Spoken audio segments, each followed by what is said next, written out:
this recording. We are reading the Srimad Bhagavatam and we are on Canto 2, Chapter 9, and the text for today is text 1. Prabhuji, over to you. Hare Krishna. Which text are we doing?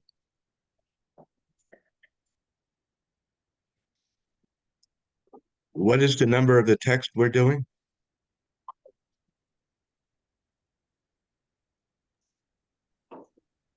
Hare Krishna, Prabhuji. I think it's text 31. 31. All right. I had seen number 30. All right. I think it's 30. Okay, maybe I'm wrong. Then let me check again, Prabhuji.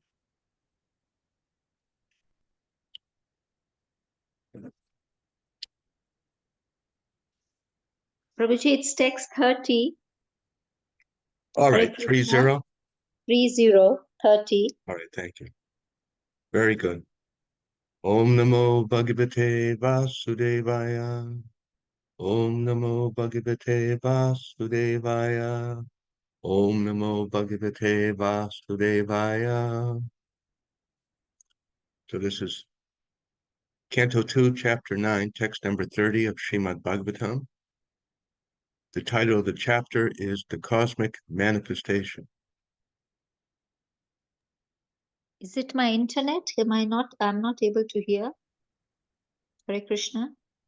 Yes, can you hear? I can hear now. All right. Yavat Saka Sakur Iveshate Krita Prajapisharge Vipajami Bhojanam Aviklavaste Pi Parikarmani Stito Mame Samunada Madoja Manina. Word for word. Yavat, as it is. Saka, friend. Sakyu, unto the friend. Eva, like that. Isha, O Lord. Te, you. Prita, have accepted. Praja, the living entities. Visharge, in the matter of creation. Vibhajami, as I shall do it differently. Bo, O my Lord.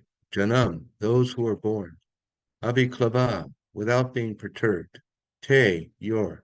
Parikarmani, in the matter of service. Stita, thus situated. Ma, may it never be. May, unto me. Samunada, resulting arousal. Mada, madness. Aja, O unborn one. Manina, thus being thought of. Translation and purport by His Divine Grace A.C. Bhaktivedanta Swami, Srila Prabhupada. O my Lord, the unborn, you have shaken hands with me, just as a friend does with a friend, as if equal in position. I shall be engaged in the creation of different types of living entities, and I shall be occupied in your service. I shall have no perturbation, but I pray that all this may not give rise to pride, as if I were the supreme. So this is being spoken by Lord Brahma. So who would like to read the first paragraph of the purport?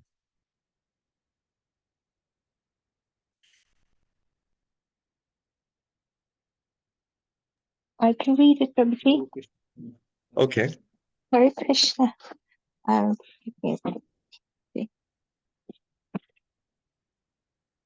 Bhagavate Vasudevaya. Namo Bhagavate Vasudevaya. Namo Bhagavate Vasudevaya.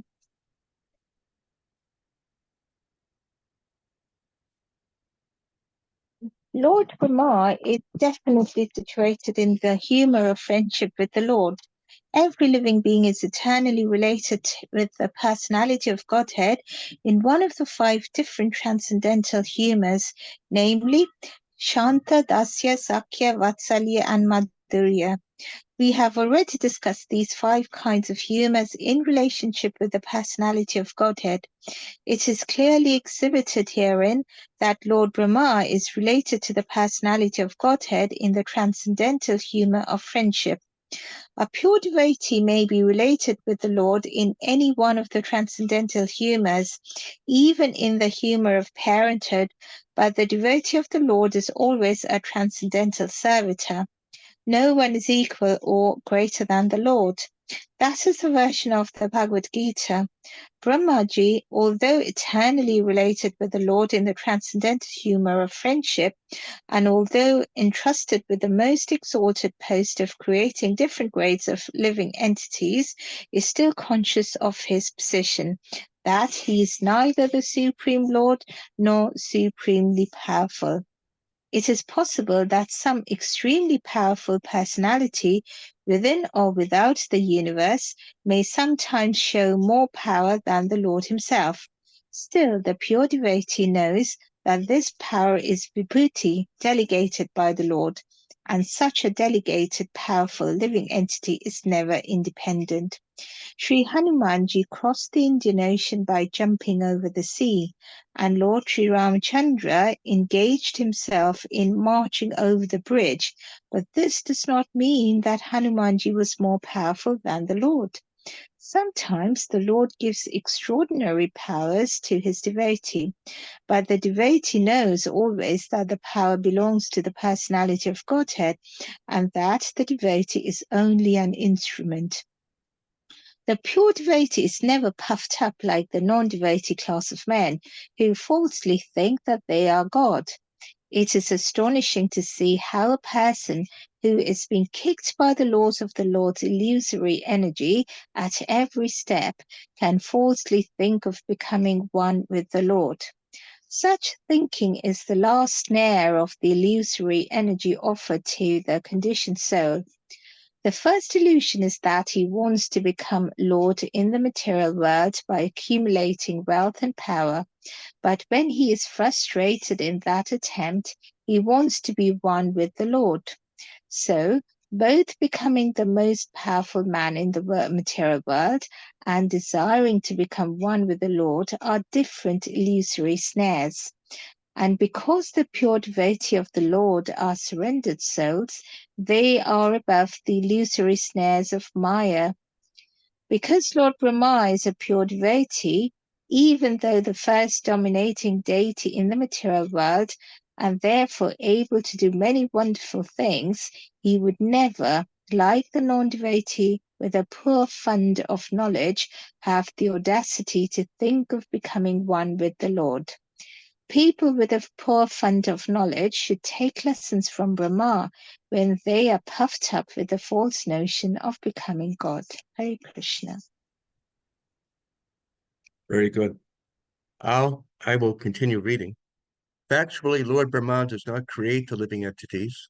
In the beginning of the creation, he is empowered to give different bodily shapes to the living entities according to their work during the previous millennium.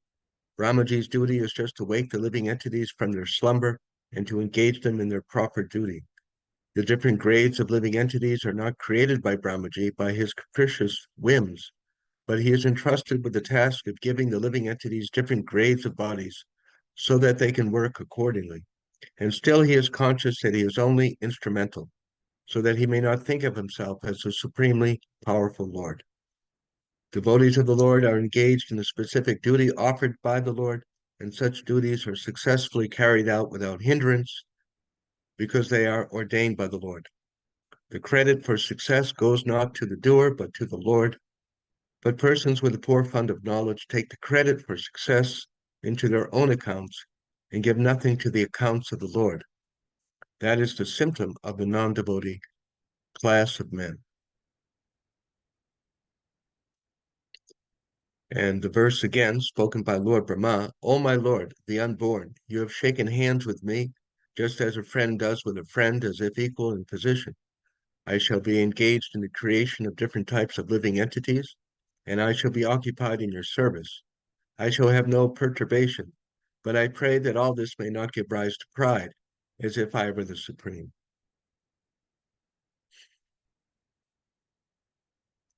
So this is very wonderful situation where Lord Brahma is shaking hands with Krishna, the Supreme Personality of Godhead. Someone may say that how is this possible, someone to shake hands with God? But why not? We shake hands with so many people. Why can't we shake hands with God?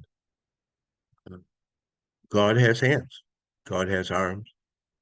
One difficulty is that for many people, they don't think about God very much.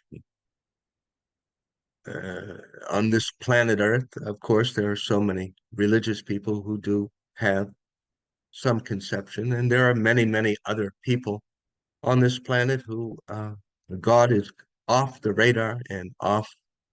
They don't think about God. So this may be very surprising information that God is shaking hands with Lord Brahma. So Srila Prabhupada begins his purport pointing out that Lord Brahma is in the rasa of friendship with Krishna. We all have a particular attitude of affection for Krishna within our uh, within ourselves, which is eternal. And there's 5 different types of relationships: Shanta, Dasya, Sakya, Vatsalya, and Madhurya. Uh, who remembers the English translation for these types of relationships, or one of them, a few of them? Shanta, Dasya, Sakya, but what is that?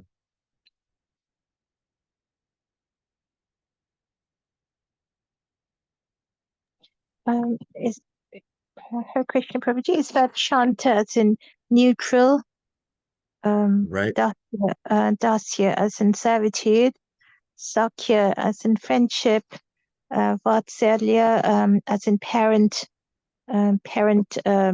children relationship, parented, and Madhurya as in conjugal love. Very good. And so Srila Prabhupada writes further down, a pure devotee may be related with the Lord in any one of the transcendental humors, even in the humor of parenthood. But the devotee of the Lord is always a transcendental servitor. So humor is used, the definition in this context is like a flavor or a particular type. So the devotee of the Lord is always a transcendental servitor. So this is not something unknown, even in, for example, the relationship between a servant of a highly posted political leader, suppose the king or queen of England. It is a relationship of service, of course, but uh, rendering service for many years, a friendship develops very often. So not just service, but also friendship, and even we can consider a king or queen. The servant develops an attitude of parenthood, taking care of the needs of the queen, caring for them. And sometimes it even different, like there in the Buckingham Palace, in the different places that the King and Queen of England live, there's so many dozens of servants in the kitchen and the garden, and taking care of the clothes and cleaning in the mansions and the palaces. So certainly, one of the women may develop feelings of conjugal affection uh, for the king or the prince. Um, so these are natural types of relationships in human society, and we have them because Krishna has them, because God has them. Krishna enjoys just like we do. So the Shanta Ras is neutral, um, just like in Vaikuntha, the plants and flowers, um, animals, they are in the Shanta Rasa where they appreciate the greatness of Lord Vishnu. Many of the world's religions are in Shanta Ras. So many people uh, recognize the greatness of God. So this is Shanta. And then Dasya, that I should actually do some service.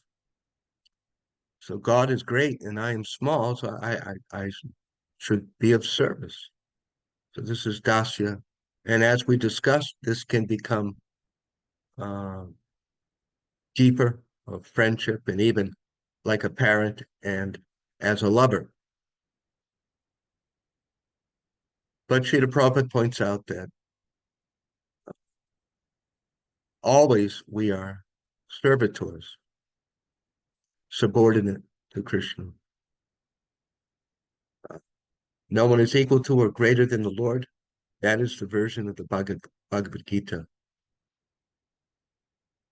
So this purport, this verse and the purport so much discusses that just like Hanumanji was able to cross over the Indian Ocean and destroy Lanka and kill one of the sons of Ravana, uh, whereas Lord Ramachandra, Lord Vishnu, he did not jump over the ocean, he walked across the bridge.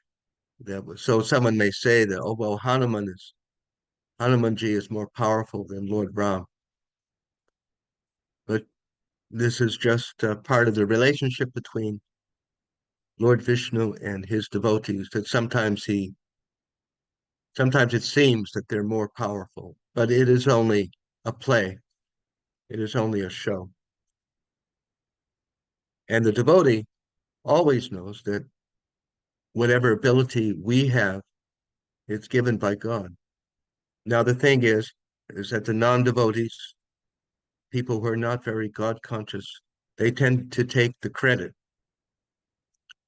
Uh, I'm a very excellent singer or actor, poet, writer.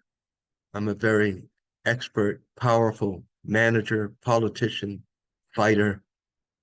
I'm a very good mother, good daughter, without giving credit to God. We see in this world that uh, very often people do give credit. The different ceremonies, like at the Olympics, when one of the athletes is given a gold or silver medal. And one of these different in America, they have every year their one of the Grammy Awards, Tony Awards, Emmy Awards, different actors and actresses and singers. They are chosen as the best, and very almost always they give credit. So thank you. I give thanks to my manager, to my mother, to my father, to my teachers, to the supporting actors. They acknowledge that their success is not the result of just their own efforts. As it is said that we all stand upon the shoulders of someone else. So a devotee, uh, depending on our advancement, we are always remembering this. That I may be a good manager or a good singer or a good mother or whatever it may be. Uh, and I am. It's not that we don't have abilities, but we do by the grace of God. If I didn't have food to eat, if I didn't have air to breathe, if there wasn't sunlight to see, I couldn't do anything. If I didn't have good ideas and information, what could I'm so dependent. So the non-devotees, this is one of the how we can understand someone is not very God conscious is they take all the credit. And what are they? They're vain. They have a lot of vanity, um, and they're always talking about themselves and what they did. They don't say very much about God. Uh, it's not that uncommon in human society, and Christians and Islamic people and Jewish people and other religions, Hindu. People say, "Oh, I give thanks to God. I thank God. He helped me to do this." So this is sanity. It's it's only sanity to give credit where credit is due. So Srila Prabhupada and is making this point, and Lord Brahma is praying to Krishna that please help me not to forget you, not to become uh, forgetful of how you are making everything possible. So Srila Prabhupada goes on to discuss that Lord Brahma does not actually create the living entities. We are eternal. Natva evaham tatunasam, natva nemi janalibiha, nichaibana bhavishmaha, sarvavayam ataha param.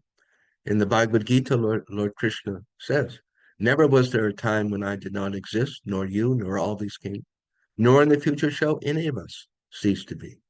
Nahanyate hanyamani shirire. We never have birth, and we never have death. Nahanyate hanyamani shirire. Na jayate, na mirite. No birth, no death. We are eternal. But we have different bodies and we have different. Sometimes people think, I wish I could be in a movie. We are in movies. We are actors. We're, we're already acting, but we forget that. And we have one life after the next life. We have one movie after the next movie. We have all been in many, many movies, many, many shows, plays, and we have played so many different parts. Now we may be playing the part of a daughter or son, but the last the last play we were the mother, or we were the father, we were the uncle. Uh, so this is we want to remember this. So we are never created, but we have different uh, costumes, and we appear on different sets. We have all had many, many different families. Uh, we have all been the sons and daughters many times. We have had sons and daughters many times. So Lord Brahma is not creating, but he is arranging for the whole play of this world. So Srila Prabhupada goes on to say that devotees are engaged in specific duties, and those duties are carried out successfully because they are ordained, because it is the will of Krishna. And the credit for success, or the major credit for success, goes not to the doer, but to the Lord. So we see in the life of our ISKCON founder, Srila Prabhupada, uh, that despite many obstacles, he was so very successful in his life activities. Amazing how um, he came to the West, to the United States in 1965. And by the time he left our physical association, uh, 12 years later, there were over 110 centers in every city of the world, thousands of initiated disciples, tens of millions of books distributed. So this is very amazing by any ordinary estimation, that within 11 years' time, such a huge, successful organization could develop. And his daily activities, by any ordinary uh, estimation, very miraculous. How every day he would sleep 3, 4 hours. From 1, 2 o'clock in the morning, he would translate, manage this society through his disciples, and never taking credit, always, always, always giving credit to Krishna. So in Bhagavad Gita, In the 5th chapter, Krishna tells Arjuna, Bhoktaram jagatapasam sabaloka mahesharam, suradam sababhutalam yajgatva shantam richati. That those who know me to be the supreme enjoyer, the supreme proprietor, the supreme controller, the supreme friend, Bhoktaram jagatapasam sabaloka mahesharam, the friend of all living, they attain peace. Yajgatva shantam. So we all want peace. And Srila Prabhupada has presented this as the peace formula. Krishna has given a peace formula. You want peace, then recognize me. Recognize me as the supreme controller, the supreme enjoyer. Recognize yourself to be a tiny part of me. Become my devotee. Manmana babamad bhakto majidi mam namaskuru. Always think of me, bow down to me, worship me, become my devotee. Whatever you do, whatever you eat, whatever you offer and give away, whatever austerity and charity, do it for me. Be my devotee, Krishna says. And you will attain peace. And at the end of this life, you will come to me. So this is our life that we are embracing, the life of a Krishna devotee who is conscious of Krishna, acting for Krishna. Whatever you do, whatever you eat, whatever you offer and give away, do it as an offering to me. So we live in devotion to Krishna, and Krishna promises that we will have the highest peace of mind, and at the end, we will go home back to the spiritual world. The non-devotees, because of their unconsciousness and because of their refusal to recognize Krishna, they don't have this opportunity. They don't have the peace formula, and they don't have the opportunity to return home, to break free from the cycle of birth and death. And that is their choice. We all have choices. So it is good to remember and remind ourselves that because we are devotees does not mean that we will not have difficulties and challenges, because after all, we are in this material world. The material world is what it is. It is a temporary place. Things come and go. It is a struggle for existence. We're not meant to be here. We are all like fish on the hot beach.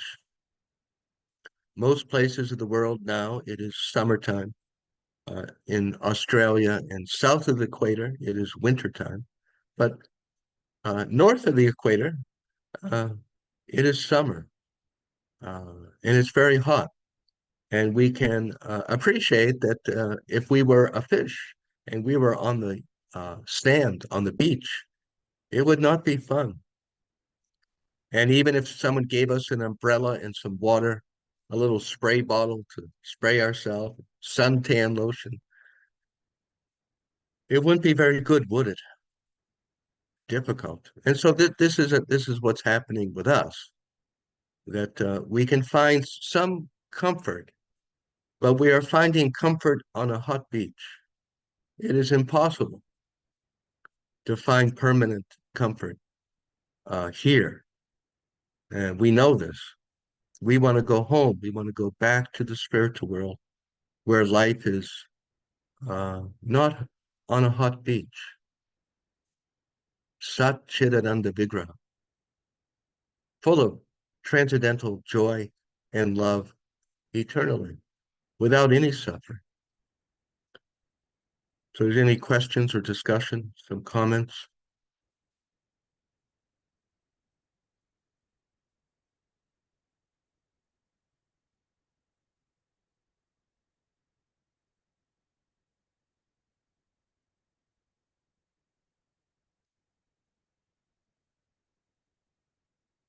Otherwise, I'll go on to the next text.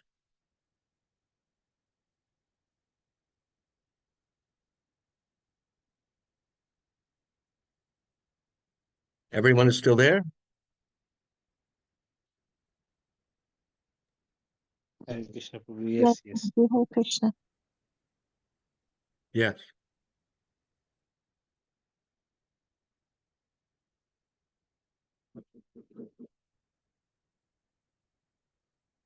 All right, so I will go on to the next verse, text 31. Sri Bhagavan Uvacha, Jnanam Parama Guyame Yad Vijnana Samanvitam Sarvahasyam Tadangam Cha Grihana Garitam Maya. Translation: The personality of Godhead said, knowledge about me as described in the scriptures is very confidential, and it has to be realized in conjunction with devotional service.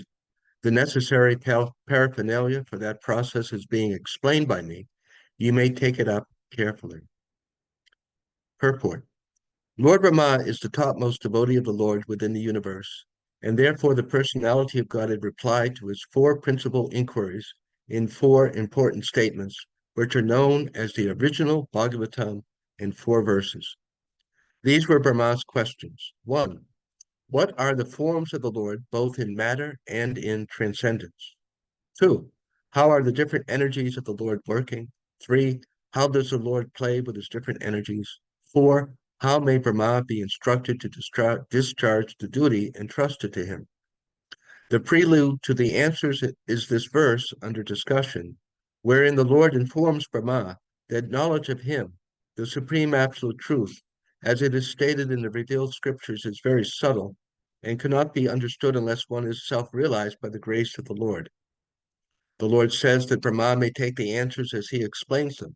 This means that transcendental knowledge of the absolute supreme being can be known if it is made known by the Lord himself. By the mental speculation of the greatest mundane thinkers, the absolute truth cannot be understood.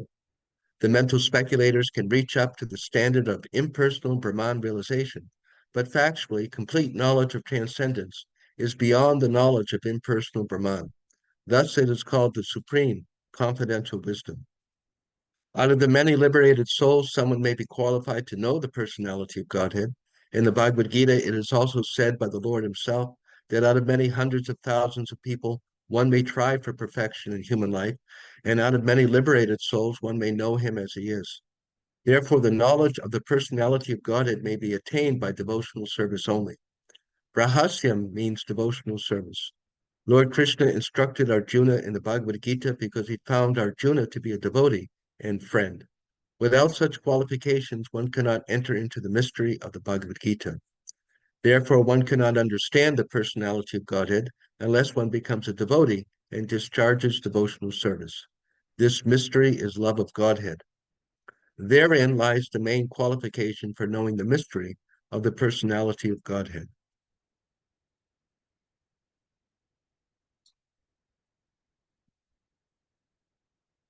And to attain the stage of transcendental love, one must practice the regulative principles of devotional service. Practicing these regulative principles is called Vaidhi Bhakti, or regulative devotional service, and they can be practiced by a neophyte with his present senses.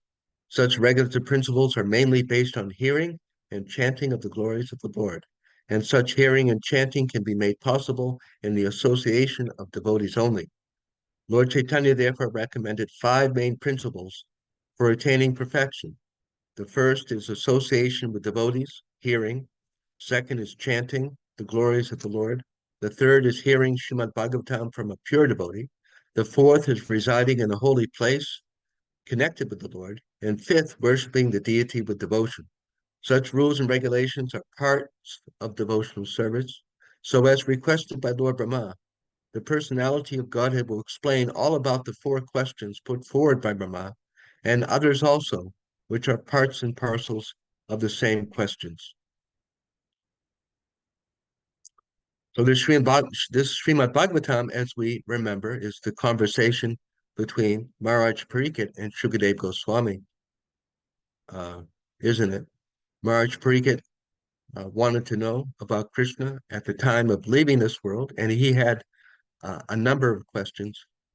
And so Shukadev Goswami is answering those questions by narrating the Srimad Bhagavatam, which has different stories in it, which answer Maharaj Parikit's questions. So Lord Brahma, he has the same questions that Maharaj Parikit had. So this is how Shukadev Goswami is answering as a bona fide spiritual master. The bona fide spiritual master has nothing made up The bona fide guru does not imagine something, but gives us the genuine, eternal understanding, spiritual understanding coming down from Krishna himself. So Lord Brahma had questions about the different transcendental forms of Krishna, how the different energies of Krishna work, uh, how does he manipulate them, and what are Krishna's instructions to Lord Brahma. So this verse, Srila Prabhupada said, begins the answers to those four questions. And Krishna is saying that the answers to these questions are very confidential and they can only be understood by someone who's practicing devotional service. So Srila Prabhupada is reminding us that this devotional service, as Lord Krishna says in Bhagavad Gita, is the only way to understand Krishna as fully as we can. And he says the mystery, the essence of all this is love of Krishna. That the more we have feeling, affection for Krishna, and service to him, then Krishna will reveal to us more about him. So this is the method. There's a method for everything. There's a way to bake a good cake and make good biscuits, and there's a way to understand God as much as we can, and that method is by respectful, affectionate service, just like a servant might serve a king. Uh, very service, carrying out the orders, or government officers carry out the orders of the government. And very often government workers, they have affection for the country, or they have affection for the prime minister, they appreciate. And so they're rendering personal service. Um, Sometimes families hire nannies to look after the children, and they're there every day. And generally, they have affection for the children, and they develop a relationship with the parents, and they become part of the family, isn't it? And they learn many things about the family, and the mother or the father may talk to them confidentially. It often happens in offices, uh, administrative secretaries, executive secretaries. They develop a friendly relationship with their boss, and they're arranging plane flights and dental appointments and medical appointments and uh, reservations at restaurants for the husband and wife, and they're getting involved in the personal activities of their superior. So same thing. It's not, I don't think it's a crazy idea that we develop a relationship with Krishna through our service attitude. And as we may want to understand him, he will reveal himself.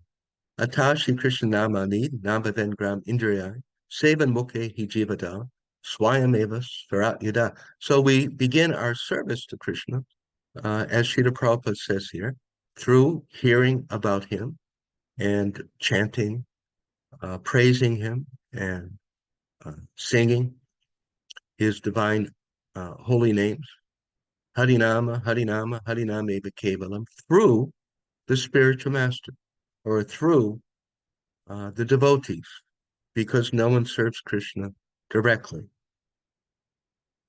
Uh, Krishna appreciates that we and will only accept our service in this attitude that under the direction of my spiritual master, under the direction of the senior devotees, I am attempting to offer service to Krishna. And in this way, Krishna will receive our service and reciprocate. And this can be experienced for anyone who wants. If we want that, we can have it. Uh, if we don't want, then we won't. It's available to anyone who wants it. anyone who has the desire. Uh, so Srila Prabhupada speaks about this, that, Krishna, he is infinite and he is spiritual. We cannot understand him just by our own mind, but only by his mercy and by this process of devotion. And then Srila Prabhupada explains in a nutshell, in summary, what is the process of devotional service. Uh, Practicing these regular principles is called Vaidhi Bhakti, and it can be done by a neophyte in our present body, and it's mainly based on hearing and chanting. It's a very simple thing to do. If we just open Srimad Bhagavatam and read about Krishna, we're rendering service to Krishna. If we hear a lecture, if we hear bhajans, if we sing kirtan, we are serving Krishna. It's not, we don't have to do some kind of big, we don't have to get exhausted doing some kind of physical activity to serve Krishna. Just hear about him, use our ears, and engage our tongue in an attitude of service that this will please you. I understand this will please you. So let me chant Hare Krishna, Krishna Krishna, Hare Hare, Hare Rama, Rama Rama, Hare Hare. And we have some set a service, chanting 16 rounds, or if we're not chanting 16 rounds, something, 2 rounds a day. This is our service to Krishna. Just like the valet of a king. Maybe every day they're putting out the clothes, they're pressing the clothes, someone is cooking, preparing the breakfast, the lunch, the dinner, someone is cleaning, someone is driving. It's the service. So we have our service. We offer to the Murti, to the Archa Vigraha, or to even a photo, a painting of Krishna. We can offer water and some fruits, flowers, incense. Anyone can do that. What is the difficulty? Generally speaking, anyone can offer, get some leaf, especially Tulsi leaf, and some water every day and little fruit, and offer to Krishna that you please, if you so desire, please accept this offering. I want to offer you something, and Krishna will accept like anyone else. Krishna will accept and reciprocate. So this is devotional service that it can be experienced, just like in the 9th chapter of Bhagavad Gita, uh, in the beginning verses, it is said that this confidential devotional service is something which is experienced. It's not just faith, not just a belief system. As we actually do it, we will experience Krishna. So then Srila Prabhupada, at the end, uh, points out that Lord Chaitanya recommends 5 most important principles. One is associating with devotees, which means to hear.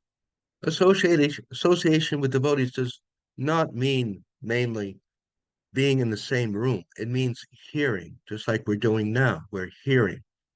And the second is to chant the glories, to glorify Krishna, to say something nice about him by reciting the verses of Srimad Bhagavatam or singing standard, genuine prayers. Third is hearing Srimad Bhagavatam. 4, residing in a holy place, if we can. And 5 is worshiping the deity of the Lord with devotion. So all these things we should take advantage of so that we can most quickly make advancement in experiencing Krishna and realizing Krishna, just like Lord Brahma. So any questions or comments, please?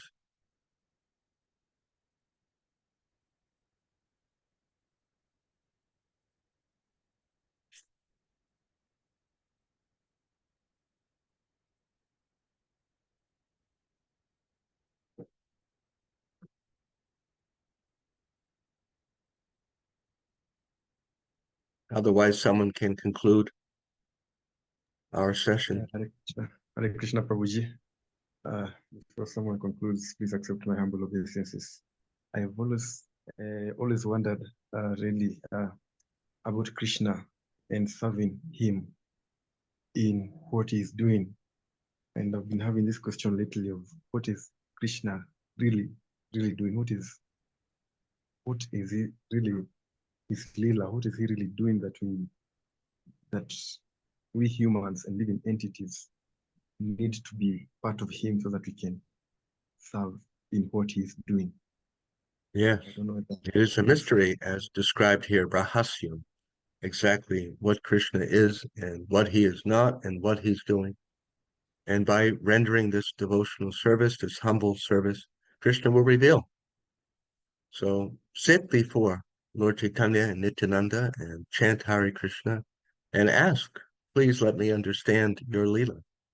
And they will reveal. That is the way to realize.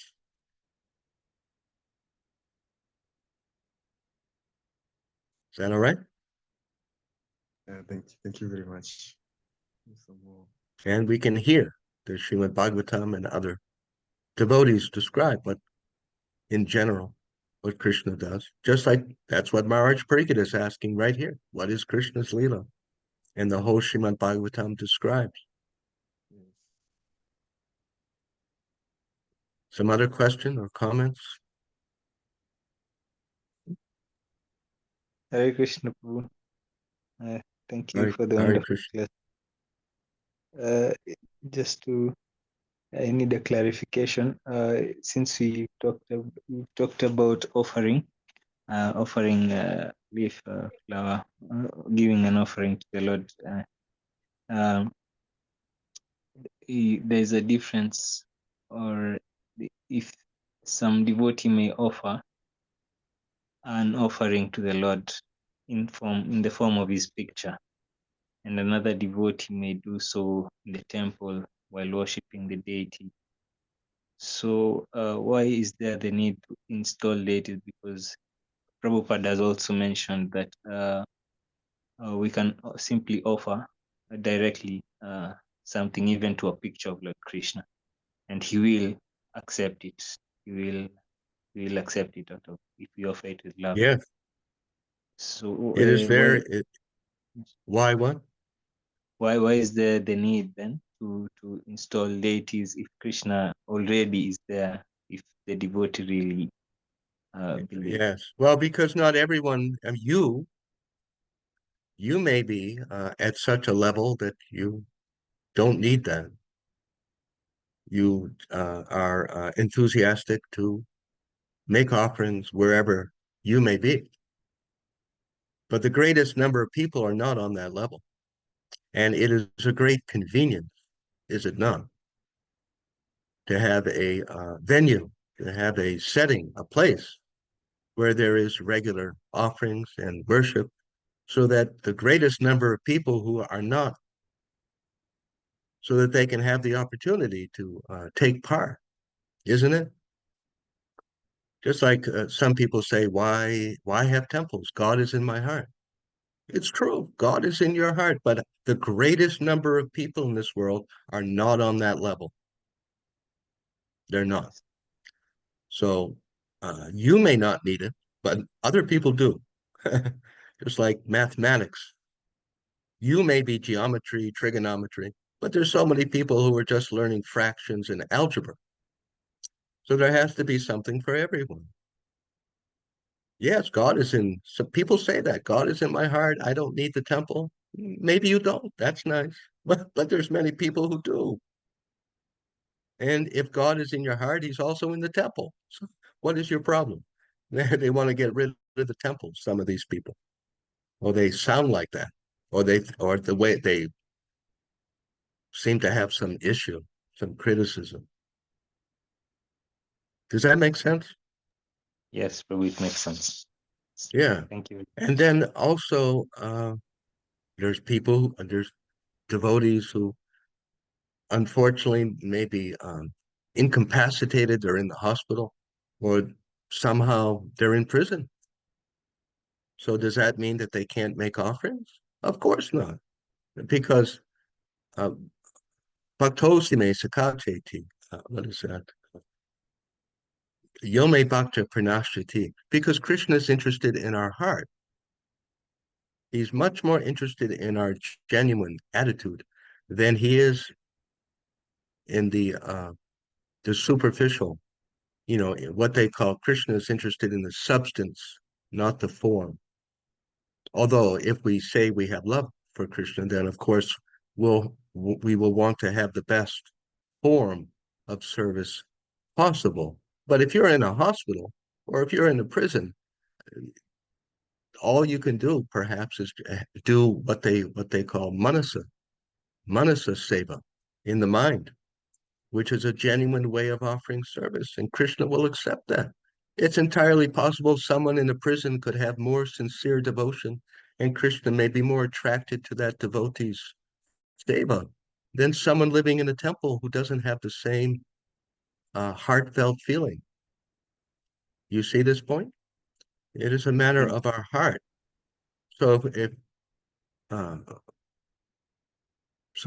photo, painting, image on the wall, even in our mind. Suppose we're at work.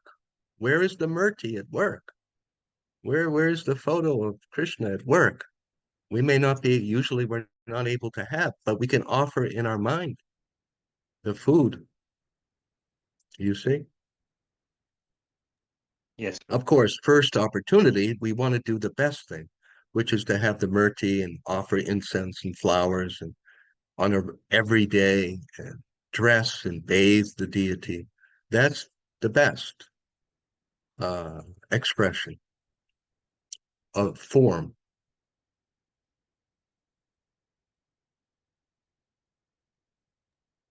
Yes, Prabhu. And Thank at you.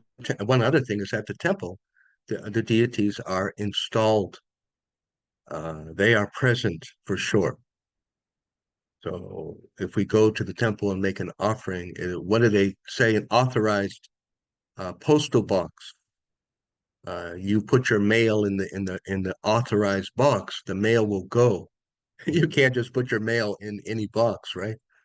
So we know if we go if we have any doubt, for sure, the deity Krishna Murti in the temple is there. Sorry, you had a other question, comment? Hare Krishna Prabhuji, I have a very quick, sorry Prabhuji, Prasanatma Prabhu, sorry, I probably, No, did no, you? Mataji, please go on. Thank you so much. Okay. Thank you, Prabhuji. Prabhuji, I have a quick question. So Lord Brahma, he got the job of Brahma only because he was a great devotee. I mean, otherwise the Lord wouldn't have chosen him to do the job.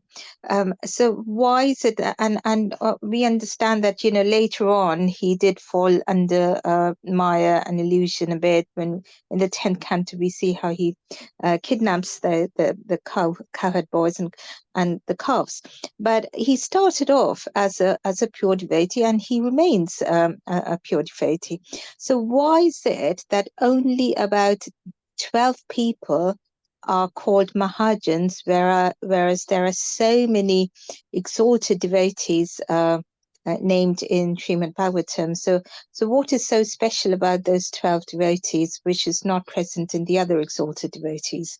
Say Uh, Maharaj Prithvi yeah, or Maharaj that's Ambarish. good. Yeah, it's a good question. Apparently, in recent times, of course, we're going back millions of years, but within recent times, these are the devotees who have displayed the most intense love for Krishna and affection for Krishna, just like Uddhava, Lord Krishna's dear friend, uh, is certainly very, very dear to Krishna. The gopis, Srimati Radharani and Lalita and Vishaka and Rukmini and Satyabhama, they're not in the list of 12 Mahajans.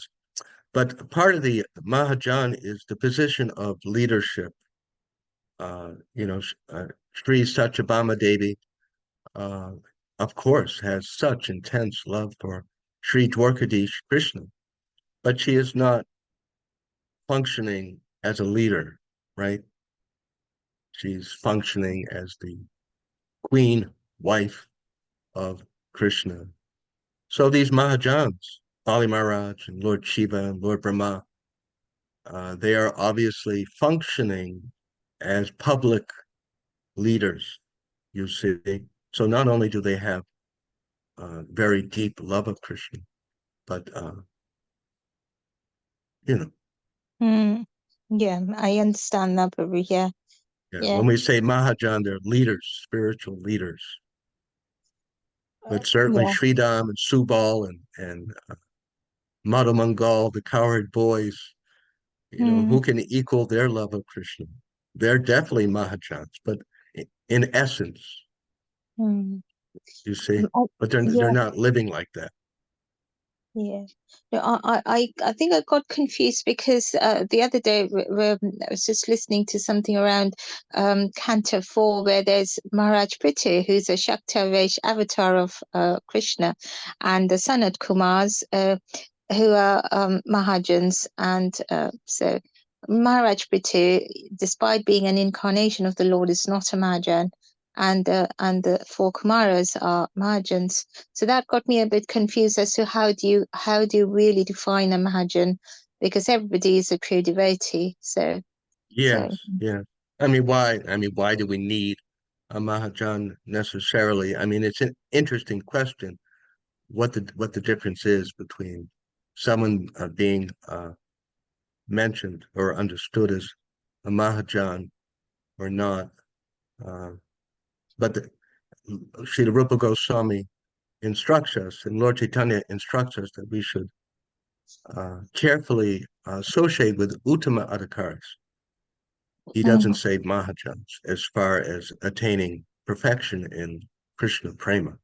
So certainly we want to have connection to an Uttama Adhikari. But it's a good question, how it is that someone is nominated as a Mahajan. thank you, Prabhuji. Thank you. Hare Krishna. Hare Krishna. So I think we're at about the end. Any other questions?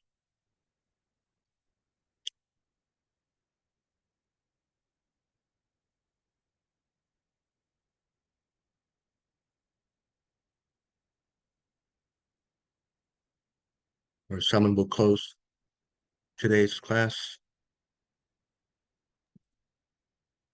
Hare Krishna. Thank you very much, Prabhuji, for that beautiful class on the Srimad Bhagavatam. It's always a pleasure to have you with us. Thank you very much. So I'd like to request all the assembled devotees to kindly unmute so that you can chant one mantra in glorification of Dina. That's a Prabhuji.